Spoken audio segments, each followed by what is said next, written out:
Top 10 Captivating Graphic Adventures. 10. King's Quest V. As early as 1984, Roberta Williams was known for her bold and innovative approach to the adventure game, with the medieval-themed King's Quest. Often cited as the first successful graphic adventure title, King's Quest introduced a captivating sword and sorcery universe that would spawn over a dozen sequels and collections, the biggest fan favorite often cited as 1992's King's Quest V. The game is a love story at heart, following the path of Prince Alex and his pursuit of the captivating Princess Cassima. In true graphic adventure fashion, wild personalities are introduced and players are rewarded with stories and new areas to explore through each solved puzzle. This installment was notable for its leap forward in graphics and aesthetics from its predecessors, let alone alternate endings, achieved through wildly different gameplay paths and branches in the storyline. 9. Sam and Max Hit the Road. Originally released in 1993, the most acclaimed Sam & Max title is also a source of true nostalgia for a lot of gamers in childhood during its heyday. In a similar aesthetic to Roger Rabbit, Private Detective Sam, the Hound Dog, and Max, the Rabbit, first debuted in a comic book series in the late 1980s, before starring in their most memorable PC title to date. Hit the Road took the pair across the United States in the efforts of recovering a stolen carnival sideshow attraction. Who else but Bigfoot, right? Complete with minigames and smart aleck comments from the protagonists, the game's offbeat humor may have overshadowed even the exploits of its technical influencer, The Secret of Monkey Island. The pair appeared in a couple of sequels before being given the episodic treatment with a few digital download games in recent years. 8. Leisure Suit Larry. In the land of the lounge lizards. Long before themes of sex were unnerving parents in polygonal form, Leisure Suit Larry was finding itself knocked off retail shelves and practically admonished even by its own publisher, who refused to heavily advertise the game. Therefore, the 1987 title became a top seller largely by word of mouth, placing mature gamers in the role of a wannabe Lothario whose entire life revolves around one thing: getting laid. The 40-something hopeful is guided by the player, trotting around the city and picking up on a variety of women, mostly high-maintenance elitists only impressed with Larry's ability to adorn with gifts and boast a substantial income. Call it dirty, call it degrading, but the Leisure Suit franchise spawned 5 sequels during the 1990s, not including a remake of the original that was designed primarily to enhance the graphics of the women depicted.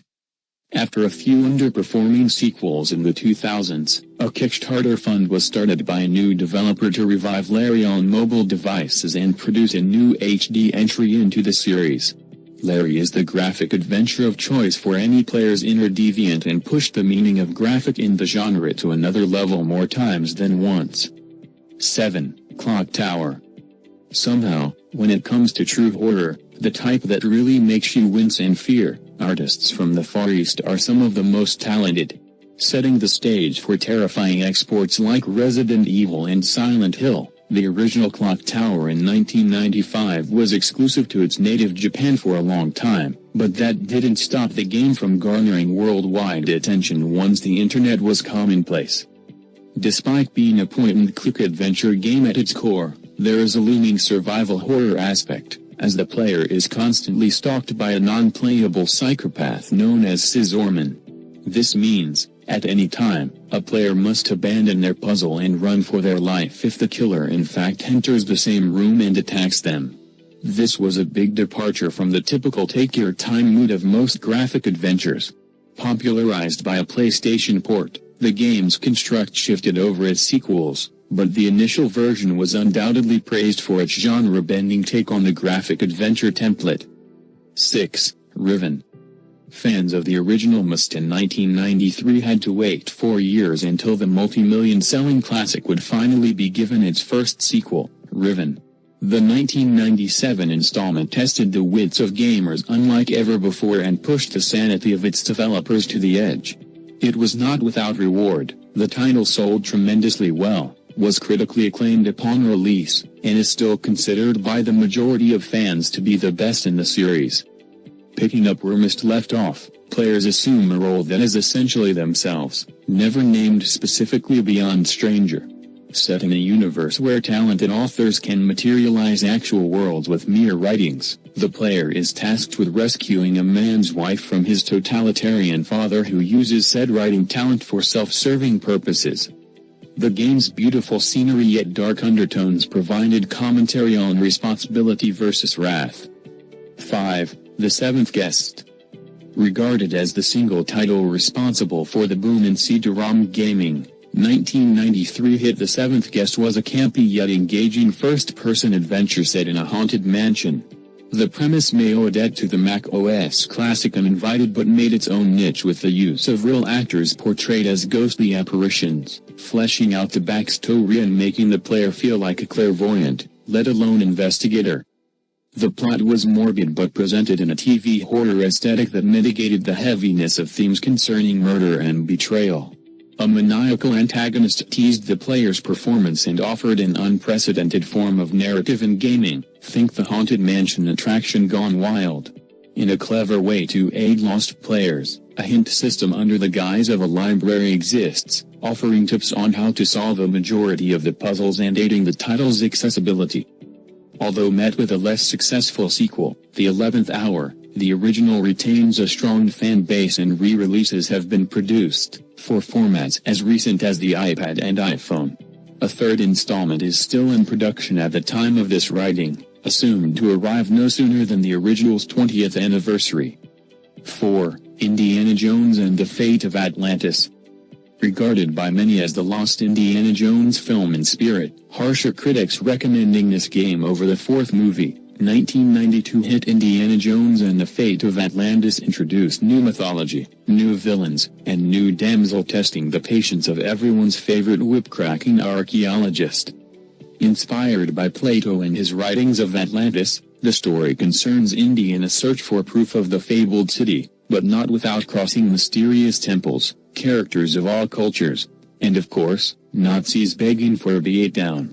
Rated perfect by various publications during its prime, Fate of Atlantis was lauded for a subliminal educational aspect, let alone having one of the best story arcs among all graphic adventure games.